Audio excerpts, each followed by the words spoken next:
Peggy 12.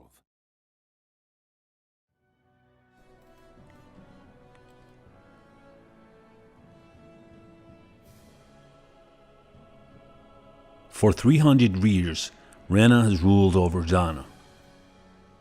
Alphen is a man with no past who deeply desires to free Dana from slavery. Shion is a woman struggling against a curse her noble Renan heritage cannot remove.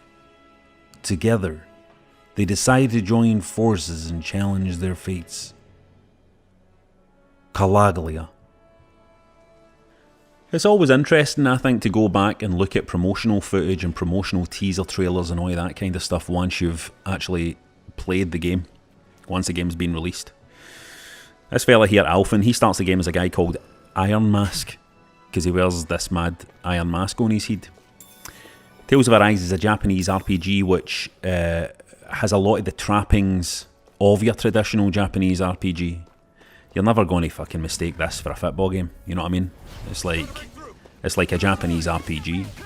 And also, it has a lot of the hallmarks of the Tales series. The reason why I love the Tales series so much is because of the fighting. The battles are always so good. In previous Tales games, there would be cooperative multiplayer battling as well. You don't get that in this game. That's a shame that that's not there. Because I actually would have used it, I think. But I'm glad to say that the one thing that Tales of Arise gets right for the get-go is the combat. The combat starts exciting and gets even better as you learn more moves, as you start to get brave enough to use other characters in battle instead of sticking with your main guy. And it's fast-paced, and there's even like kind of wee elements to it that make it feel like an action game, like the dodging and stuff like that. You get a wee bonus for dodging, which allows you to bring in a stronger attack and stuff, and that's sort of to do with timing, and it's stuff that doesn't really feel necessarily traditional JRPG style. It's a much more action game based, and in fact I have seen some people recommending changing some controls, changing some button settings and stuff like that to make it feel even more like an arcade game, but an arcade action game. But I want it to be an RPG, so I'm happy with how it plays. The story in Tales of Arise is brilliant. It's about slavery, pretty much. It's about this race of people that have another race of people under the cosh, under the cudgel, in chains. And so the story can get a bit heavy in places. Like all the best JRPG games, the story gets a bit heavy in places, but the characters, man, there's just something about Tales games, and it's really exemplified by Tales of Arise, that's really fantastic about how they spend so much time making the characters work, making the characters' stories interesting, but also making the relationship between the characters so strong. Tales of Arise, you get so many opportunities to press R1 on your controller, which will open up a bit of dialogue between your characters. Even when you go to your camp at night, when you go to the fireside and decide to rest, you can decide who you want to have a wee chat with before you go to your bed. So it really does tell this big story, and it's very anime style. It's the kind of thing I'm not sure Ryan would be into it. But for somebody like me, I just loved it. I just loved the story and loved the characters and loved spending time with them.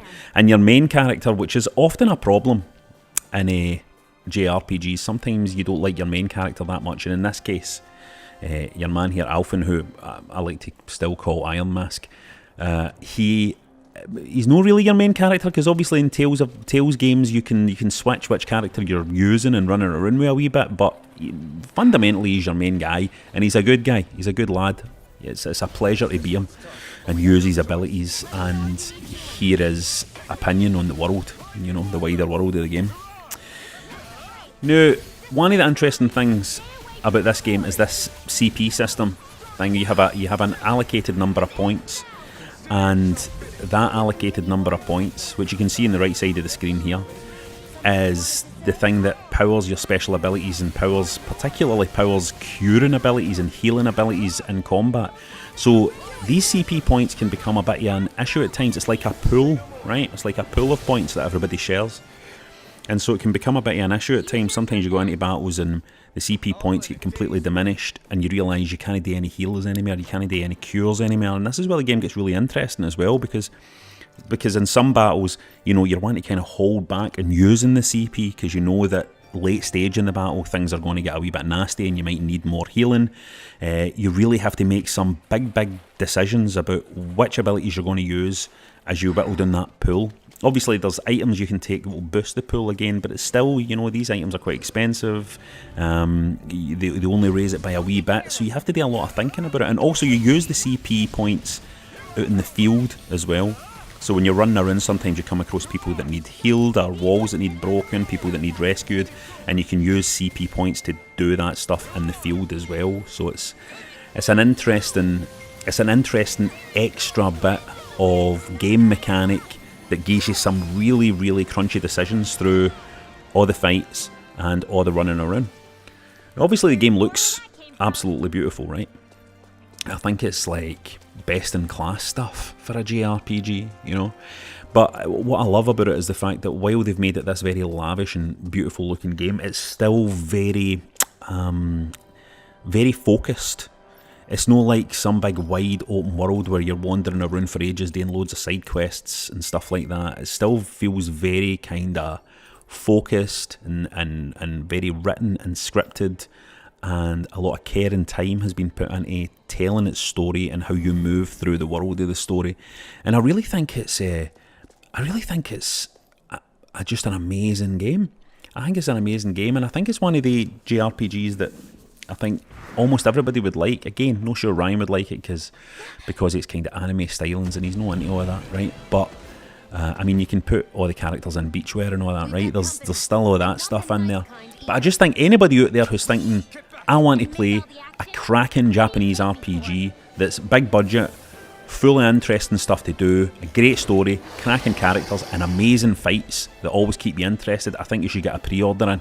Get it pre-ordered because it came out about 3 weeks ago.